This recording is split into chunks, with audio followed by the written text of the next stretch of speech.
नमस्कार दर्शकों, ऐसे न्यूज में आपका स्वागत है। दर्शकों, कबीर साहब जी को तो पूरी दुनिया जानती है, लेकिन आज भी समाज में कबीर साहब जी को लेकर काफी सारी मान्यताएं चल रही है। लेकिन ये मान्यताएं सच है या फिर मिथ है, ये जानने के लिए आज हम मौजूद है सतलोक आश्रम सोजत में। जी हाँ दर्शकों, आज हम मौजूद है सतलोक आश्रम सोजत, पाली, राजस्थान में। यहाँ पर संत रामपाल जी महाराज के सानिध्य में 3 दिवसीय समागम का आयोजन किया गया है। उसका जो उद्देश्य है वो है कबीर प्रगट दिवस। यहाँ पर 3 दिवस के लिए मनाया जा रहा है और अखंड पाठ यहाँ पर हो रहा है। लेकिन हम यहाँ पर जानने आए हैं कि कबीर साहब के बारे में जो भी मिथ हम सुन रहे हैं वे सच है या फिर झूठ। इसका खुलासा आज हम हमारी वीडियो में करेंगे, तो आप हमारी वीडियो देखने के लिए बने रहे वीडियो के अंत तक। तो दर्शकों, अभी हमारे साथ संत रामपाल जी महाराज जी के एक शिष्य मौजूद है। समाज में कबीर साहब जी को लेकर जो मान्यताएं चल रही है, उसमें से ही एक मान्यता के बारे में उनसे हम जानकारी प्राप्त करते हैं। नमस्ते सर जी। सच्चाई सर जी, समाज में ऐसी मान्यता चल रही है कि कबीर साहब जी जुलाहा के घर जन्म में थे, तो इस चीज के बारे में आप क्या बताना चाहोगे? ये बात कितनी सच है, कितनी नहीं, हमारे दर्शकों को बताइए। सच्चाई ये जुला के घर जल में नहीं थे। काशी में नहर तालाब एक जगह है, वहाँ पे कबीर साहब जी कमल के फूल पे प्रकट हुए थे। जो नीरू और नीमा थे उन्होंने घर पे ले जाके पाला था, इसलिए कमल के फूल पे प्रकट हुए थे, वहाँ जन्मे नहीं थे। इस चीज के बारे में थोड़ा विस्तार से बताएंगे हमारे दर्शकों को कि घटना क्या हुई थी? जो एक अष्टानंद जी महाराज थे, उन्होंने एक रात को प्रकाश देखा। वो प्रकाश बहुत तेज गति से आया और नहर तालाब के अंदर वो प्रकाश देखने थोड़ी देर बाद में कमल के फूल का जैसे एक बालक के हाथ पांव मारता दिखाई दिए। उस हाथ पांव मारते हुए बालक को देखा। थोड़ी देर बाद ये बालक कौन है, तो वहाँ पे कबीर साहब का नीरू और नामा आए और उनको घर ले गए, पालन पोषण किया। उसके बाद में कबीर साहब का प्रकट दिवस हो गया। यानी कि कबीर साहब जी प्रकट हुए थे। इस चीज का प्रमाण है कहीं पे? जी, यहाँ पे प्रमाण है, जो आपको इसमें ग्रंथ में कबीर साहब, ये देखो कबीर सागर वो संपूर्ण 11 वार्ड, और इसके कबीर बोध सागर में 1790 में ये लिखा हुआ है कि कबीर साहब का काशी में प्रकट होना संभवतः 1455 विक्रमी ज्येष्ठ सुदी पूर्णिमा के सोमवार के दिन सत्य पुरुष का तेज काशी में लहर तालाब में उतरा। उस समय पृथ्वी और आकाश प्रकाशित हो गया। उस समय अष्टानंद वैष्णव उस तालाब पर बैठे थे। दृष्टि हो रही थी। बादल आकाश में घिरे होने के कारण अंधकार छाया हुआ था और बिजली की चमक रही थी। जिस समय वह प्रकाश तालाब में उतरा, उस समय समस्त तालाब में जगमग करने लगा और बड़ा प्रकाश हुआ। वह प्रकाश उस तालाब के ठहर गया और प्रत्येक दिशाएं जगमग परिपूर्ण हो गई। और इस आश्चर्य प्रकाश को देखकर अष्टानंद जी ने आश्चर्य निमंत हुए और अष्टानंद ने जो उस समय तेज देखा तो आने आकर उनका समस्त विवरण रामानंद जी स्वामी से कहा। स्वामी जी, मैंने लहर तालाब में एक ऐसी ज्योति देखी जिसका निरीक्षण किया, जिसमें मुझको अत्यंत आश्चर्य हुआ। वह तेज बालक आकाश में हुआ, उस जल के ऊपर कमल पुष्पों में उतरने लगा और बालक के दृश्य हाथ पांव फेंकने लगा। वह तेज समस्त प्रतिभाओं को पृथक करके मनुष्य के बच्चे के आकार में दिखलाई दिया। तो दर्शकों, ये था प्रमाण। कबीर सागर के अंदर से हमने प्रमाण देखा कि कबीर साहब जी, जो कि समाज में लोग कहते हैं कि कबीर साहब जी एक नीरू और नीमा के पुत्र थे और उनसे जन्म लिया था, लेकिन ये चीज सच नहीं है। सच ये है कि कबीर साहब जी प्रकट हुए थे काशी के लहरतारा तालाब में। सर जी, एक और प्रश्न आपसे पूछना चाहती हूँ कि अगर इस चीज की घटना काशी में, जो बनारस में लहरतारा तालाब है, वहाँ पे आसपास जो लोकल लोग रहते हैं, उनको ये चीज के बारे में पता है? वो इस चीज के बारे में क्या सोचते हैं, इसके बारे में बताइए। हाँ, बिल्कुल उनको पता है। आज भी उनका प्रश्न नीरू और नामा का और वो तालाब आज भी मौजूद है। आप कहीं वहाँ जाके देख सकते हैं और पूछ भी सकते हैं। जी सर जी, धन्यवाद। सच्चाई दर्शकों, समाज में एक और मान्यता चल रही है जो कि काफी प्रचलित है। समाज के लोग ये कहते हैं कि संत कबीर साहब जी सिर्फ और सिर्फ एक संत और एक कवि के रूप में समाज उनको जानता है और उनको मानता है। तो इस चीज का वर्णन अभी हमारे साथ एक और संत रामपाल जी महाराज जी के शिष्य जुड़ चुके हैं, उनसे हम जानकारी प्राप्त करते हैं। नमस्ते सर। नमस्कार जी। सर, समाज में जो लोग हैं उनकी ये धारणा है कि कबीर साहब जी सिर्फ और सिर्फ एक संत और एक कवि थे, तो इसके बारे में आप क्या कहना चाहोगे? कितनी बात ये सच है? ये दुनिया तो कहती है ये गलत है, क्योंकि इनको ये ज्ञान ही नहीं है, इसलिए वो तो बात करती है। ये तो देखा देखी से बात करती है। और लोकवेद के हिसाब से कबीर साहब पूर्ण परमात्मा थे, जिसका वेदों में प्रमाण है। और वो भी वेदों में प्रमाण है कि वो परमात्मा जब इस मृत्यु लोक में आता है, तब वो एक कवि और एक संत की भूमिका निभाता है और अपनी वाणियां कोई लोक भजन के हिसाब से है, दोहों के हिसाब से है, गद्य पद्य के हिसाब से है, वो वाणियां लोगों तक पहुंचाता है तत्व ज्ञान। तो वो कवि जैसा आचरण करता है, इसीलिए लोग ये मानते हैं कबीर साहब को एक कवि थे और एक संत थे, लेकिन वो वास्तविक परमात्मा थे। और इसका अगर आपको प्रमाण देखना है तो हम आपको इसका वेदों के अंदर भी प्रमाण बता देते हैं। जी सर जी, प्रमाण दिखाइए। तो देखिए, ये है ऋग्वेद, ये भाग 5, इसके मैं आपको मंडल 9 के अंदर बताता हूँ। तो देखिए आप, ये अब आप देख रहे हो, ये रहा ऋग्वेद मंडल नंबर 9 सूक्त 86 और ये मंत्र 17।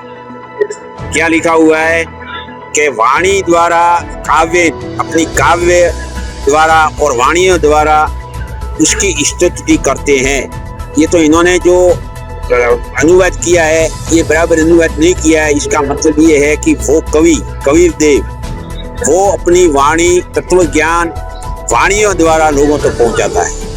तो आपने ये देख लिया कि वो एक कवि और एक संत की भूमिका निभाते हैं। परमात्मा जो आता है अमर लोक से, वो यहाँ आकर एक कवि और संत की भूमिका निभाता है। सर जी, ये प्रमाण कहाँ पे मिलता है कि कबीर साहिब ही परमात्मा है? इसका प्रमाण भी मैं बताता हूँ आपको। ये ऋग्वेद है बराबर, और इसके अंदर भी ये मैं मंडल 9 के अंदर ही बताता हूँ आपको। ये है ऋग्वेद मंडल नंबर 9 और सूक्त 20 बराबर। और इसका ये जो मंत्र है ये आप देख रहे हो, मंत्र 1, वह परमात्मा कबीर देव है। देखो लिखा हुआ है संस्कृत में, देखो आप, प्र कबीर देव विद योग्य सोवारे बीज सस्ती सान्वित्वा अभी स्पर्श। कबीर देव खुला लिखा हुआ है, यहाँ पे उन्होंने कट के कवि किया है। तो कवि जो बिंदी लगाते हैं तो उसका अर्थ कबीर देव ही होता है। जैसे कि यजुर्वेद है, यजु बोलते हैं तो वो यजु जब बिंदी लगाते हैं तो यजुर्वेद ही होता है, तो वो यजुर्वेद की वहाँ पे महिमा चलती है। इस तरह ये कवि लिखा हुआ है, तो ये इसका मतलब है कबीर देव, वो परमात्मा, वह परमात्मा कबीर देव है। तो आपको ये बता, जो संस्कृत में लिखा है कबीर देव है, वो देखो ऊपर लिखा हुआ है कबीर देव, खुला लिखा हुआ है। तो ये आज दिन तक इनको जो समझ में नहीं आए वेद, और इन्होंने अनुवाद जो किए वो अनुवाद इनके समझ में नहीं आया, तो जैसा आया ऐसा कर दिया। कबीर देव का अर्थ कवि कर दिया इन्होंने। और जब कहते हैं कि कबीर साहब तो कवि संत थे, तो आप वेद भी प्रमाण करते हैं कि वो परमात्मा कबीर देव आता है, तो वो कवि और एक संत की भूमिका निभाता है और अपनी वाणियों द्वारा तत्व ज्ञान का प्रचार करता है। तो आपको समझ में आ गया कि ऋग्वेद और वेदों से मैं आप तक प्रमाण करके आपको बता दिया। जी सर जी, धन्यवाद। सच्चाई। तो दर्शकों, जैसा कि हमने देखा कि कबीर साहिब जी को आज तक हम संत और कवि के रूप से ही जानते थे, लेकिन आज हमने वेदों में से प्रमाण निकाल के देखा कि कबीर साहिब जी एक पूर्ण परमात्मा है। और परमात्मा जब पृथ्वी पर आते हैं तो एक कवि और एक संत की भूमिका निभाते हैं और वाणियों के माध्यम से, दोहाओं के माध्यम से वो अपने तत्व ज्ञान का प्रचार करते हैं। तो दर्शकों, ऐसी और भी मान्यताएं हैं, उसके बारे में भी आपको आगे जानकारी देते हैं। तो दर्शकों, एक और मान्यता समाज में प्रचलित है कि कबीर साहिब जी अनपढ़ थे, लेकिन हम आज तक उनकी जो वाणियां हैं, जो दोहे हैं, वो हमारी किताबों में पढ़ते आए हैं। ऐसा आखिर क्यों हुआ? आज हम हमारे साथ संत रामपाल जी महाराज के एक शिष्य जुड़ चुके हैं, उनसे हम जानेंगे। नमस्कार सर। नमस्कार सर, मैं आपसे एक क्वेश्चन करना चाहूंगी कि मैंने सुना है कबीर साहिब की एक वाणी है, मसी कागज सुयो नहीं, कलम गई नहीं हाथ। इसका मतलब ये होता है कि कबीर साहिब ने ना तो कभी कागज पकड़ा है, ना तो पेन पकड़ी है। तो ये मान सकते हैं कि वो अनपढ़ थे। तो इस पर आप क्या कहना चाहेंगे कि वो अनपढ़ थे? बिल्कुल, बहुत बढ़िया सवाल किया आपने। जैसा कि आपने बताया, मसी कागज छुओ नहीं, जैसा कि आपने बताया, कलम लई नहीं हाथ, चारों मातम मुख जनाई बात, जैसा कि आपने बताया।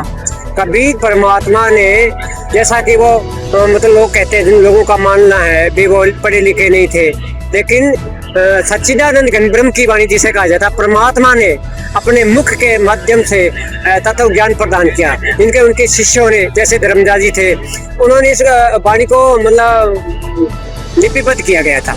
इसका मतलब ये है कि परमात्मा अपने मुख द्वारा वो वाणी बोलते हैं, जिसके अंदर कबीर सागर के अंदर भी जिक्र है और वेदों के अंदर भी जिक्र है, जिसको सच्चिदानंद ब्रह्म की वाणी भी कहा जाता है।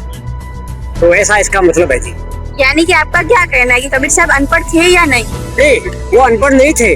उनको कलम और दबात और शय की आवश्यकता ही नहीं थी, क्योंकि वो मतलब सांकेतिक भाषा में ज्ञान देते थे, और जिसको मतलब अपासवर्ड की भाषा नए युग के लिए कह सकते हैं। तो उनके लिए मतलब लिखना इतना अनिवार्य नहीं था, क्योंकि वो तो खुद स्वयं परमात्मा थे। उनके लिए कलम शाही की आवश्यकता कभी पड़ी नहीं और आवश्यकता ही नहीं। और उनके जो शिष्य थे, उन्होंने ज्ञान प्रसार करना ही था, तत्व ज्ञान का प्रसार तो करना ही होता है। तो उनके शिष्य ने इस वाणी को लिपिबद्ध किया, ताकि आने वाले समय में मतलब आम जीवन में मनुष्य का उद्धार किया जा सके। ये जो वाणी है उसमें आगे की लाइन शायद जहाँ तक मुझे याद है उसमें ऐसा आता है कि चारों युगों का ज्ञान कबीर साहब ने कहा, ऐसा कुछ मैंने सुन रखा है। तो इसके बारे में ये क्या कहना चाहते हैं, इसमें क्या है? देखो, जैसे बड़ा बढ़िया सवाल किया आपने कि परमात्मा वो चारों युग में आते हैं। कलयुग में सत्ययुग में सतसुत क्या तेरा, कलयुग ऐसा करके वाणी है। तो उसमें चारों युग में परमात्मा है, उन्होंने लिखने की आवश्यकता नहीं। चारों युग का तत्व ज्ञान जो है वो मतलब कबीर साहब ने बताया, और वर्तमान में कबीर साहब के रूप में संत रामपाल जी महाराज आए हैं, जो इस ज्ञान का प्रचार प्रसार कर रहे हैं। जी धन्यवाद। धन्यवाद। तो दर्शकों, हमने जाना कि जिस तरह से यहाँ पर हमने वाणी सुनी थी कि कबीर साहब अनपढ़ है, वो उस पर खड़ी उतरती, लेकिन ये वाणी कुछ अलग ही कह रही है।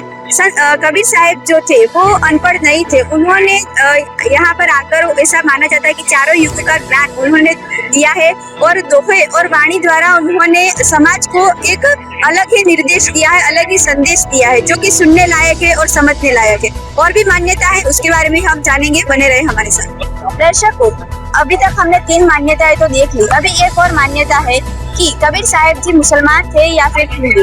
आज तक इस बात का स्पष्टीकरण नहीं हुआ, लेकिन इसी बात की जानकारी देने के लिए हमारे साथ संत रामपाल जी महाराज के एक शिष्य जुड़ चुके हैं, उनसे हम जानेंगे। नमस्कार सर। नमस्कार जी। सर, आज तक इस बात का स्पष्टीकरण नहीं हुआ कि कबीर साहब जी हिंदू थे या मुसलमान, तो इसके बारे में आपकी क्या राय, आप क्या कहना चाहेंगे, वे हिंदू थे या मुसलमान? जी, कबीर साहब जी न तो हिंदू थे और न ही मुसलमान थे, और उन्होंने सभी धर्मों को समान रूप से माना है, और उसी अपने जो भी प्रवचन दिए हैं सभी समान एक रूपता रखी है। और इसी के अकॉर्डिंग हमारे गुरुजी संत रामपाल जी महाराज जी का भी ये उसी कबीर साहब के हिसाब से एक नारा है कि जीव हमारी जाति है, मानव धर्म हमारा, हिंदू मुस्लिम सिख ईसाई धर्म नहीं कोई न्यारा। ये हमारे गुरुजी जो कि संत रामपाल जी महाराज जी कबीर साहब के जो वचन हैं, जो कबीर साहब के जो नियम हैं, उनके अनुरूप बिल्कुल खरे उतरते हैं, और वही शिक्षा आगे प्रदान कर रहे हैं। यानी कि कबीर साहब जी मानवता धर्म में मानते हैं। कबीर साहब जी का एक ही धर्म है, वो मानवता धर्म, चाहे वो हिंदू हो, मुस्लिम हो, या अन्य सिख ईसाई, अन्य और कोई भी धर्म हो, जो कि सबकी सेम बराबर है। मानव धर्म हमारा है। तो फिर क्या संत रामपाल जी महाराज की जो शिष्य है, जिन्होंने उनसे नाम दीक्षा ले रखी है, वो सभी धर्मों का पालन करते हैं? जी हाँ, संत रामपाल जी महाराज जी के जो शिष्य हैं, और इवन मैं आपको इतना और कह दूंगा कि सभी धर्मों के लोग, चाहे हिंदू हो, मुस्लिम हो, सिख हो, ईसाई हो, सभी धर्मों के जो लोग हैं वो उनके शिष्य हैं। और हमारे गुरुजी मानवता धर्म ही बताते हैं। उनका मुख्य नारा यही है, जीव हमारी जाति, मानव धर्म हमारा, हिंदू मुस्लिम सिख ईसाई धर्म नहीं कोई नहीं। यानी कि उन्होंने हर बार हिंदू मुस्लिम एकता की तरफ इशारा किया। जी हाँ, बिल्कुल सर्व धर्म समभाव के हिसाब से हमारे गुरुजी संत रामपाल जी महाराज जी ने कहा, चाहे हिंदू मुस्लिम हो, चाहे और अन्य कोई धर्म क्यों ना हो। जी धन्यवाद। सच्चाई। तो दर्शकों, यहाँ पर जो भाई थे उन्होंने बहुत ही अच्छी जानकारी हमें दी। हमने कहीं ना कहीं तो कहानी पढ़ी होगी कबीर साहब की, उनमें जब वो अपना शरीर छोड़कर जाते हैं तब भी हिंदू मुस्लिम एक होते हैं। उस वक्त भी हिंदू मुस्लिमों को हिंदू मुस्लिमों को एक होने का संदेश कबीर साहब जी देकर जाते हैं। वैसे ही यहाँ पर जो भाई थे उन्होंने भी हमें बताया कि हिंदू मुस्लिम एकता की ओर कबीर साहब जी मानते थे, और वो हमेशा मानवता धर्म में मानते थे। उनका कोई धर्म पर्टिकुलर स्पेसिफिक एक धर्म नहीं था। बहुत ही अच्छी जानकारी इन भाई ने हमें दी। तो दर्शकों, जैसा कि समाज में मान्यताएं तो बहुत चल रही है, कोई कुछ और कह रहा है तो कोई कुछ और कह रहा है, लेकिन उसको मानना ना मानना व्यक्ति विशेष की समझदारी के ऊपर जाता है। हमें चाहिए कि हम हर एक चीज को प्रमाण के साथ नापे, हमारे जो भी धार्मिक सदग्रंथ है उसको साथ लेकर चले, और उसमें जो भी वर्णन किया गया है उसको में जो भी चीज बताई गई है उसी को ही हम सच माने। जैसे कि आज हमने हमारी जो भी मान्यताएं थी, समाज की जो मान्यताएं थी, उन पर हमने बातचीत की और कुछ चीजों का खुलासा किया और संत रामपाल जी महाराज के अनुयायियों से हमने जाना कि जो सच है वो सच है और जो मान्यताएं होती है उसके पीछे हमें सच को ढूंढने की जरूरत है। अगर हम अपने ग्रंथों में देखें तो उसकी सच्चाई हमें हमारे ग्रंथों में ही दी हुई है, तो फिर हम क्यों उस मान्यता को मान्यता मानकर गलत रास्ते पर। दर्शकों, आज हमने संत रामपाल जी महाराज जी के आश्रम में सारे प्रमाणों को लेकर सारी मान्यताएं जो समाज में चल रही है उसको जाना और उसमें से सच क्या है उसके बारे में भी संपूर्ण जानकारी प्राप्त की। तो इसी के साथ मैं रिपोर्टर ध्रुवी, मैं रिपोर्टर त्रिशा, कैमरामैन सोनू के साथ ऐसे न्यूज से धन्यवाद।